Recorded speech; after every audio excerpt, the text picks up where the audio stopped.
Hi guys, I'm Ellison Lokay Lokay. So dito sa short video training na to, tuturo ko sa inyo kung paano natin itatransfer or ipapahost ang ating domain name na binili sa GoDaddy sa ating web hosting account. Okay? Meron akong web hosting account which is um, fatcow.com. Okay? Yun yung ginagamit kong web host. At ngayon, bumili ako ng domain name sa GoDaddy dahil mura siya ngayon. Okay, so pakita ko sa inyo kung paano natin siya ita-transfer sa ating Fatcow account or sa inyong ibang web hosting account. So, sign in tayo dito sa godaddy.com. So, log in ka sa account mo. Okay.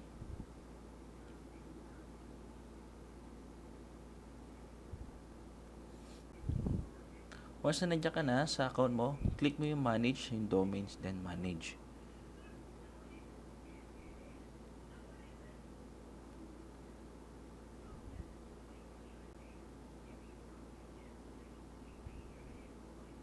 Ito yung domain name na binili ko.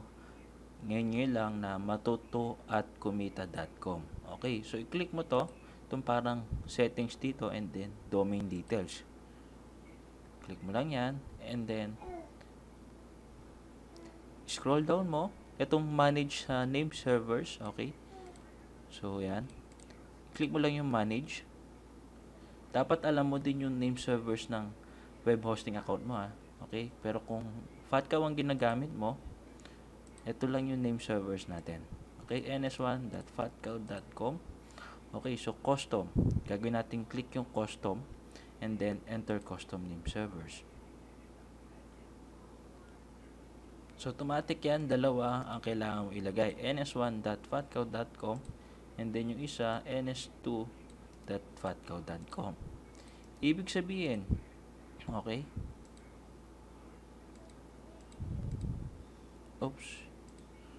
Ibig sabihin po niyan, si Fatcow na ang mag-host do sa domain name na binili natin.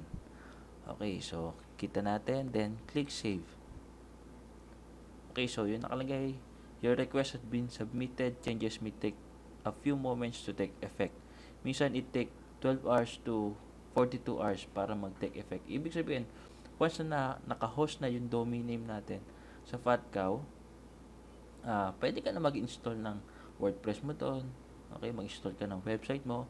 Okay, dito sa Fatcow account natin or sa any web hosting account mo, i-click mo yung domain central para i-add mo rin ang ibig sabihin para idadagdag mo rin yung domain name na binili mo para alam din ni Fatcow na may tinransfer ka sa kanilang domain name.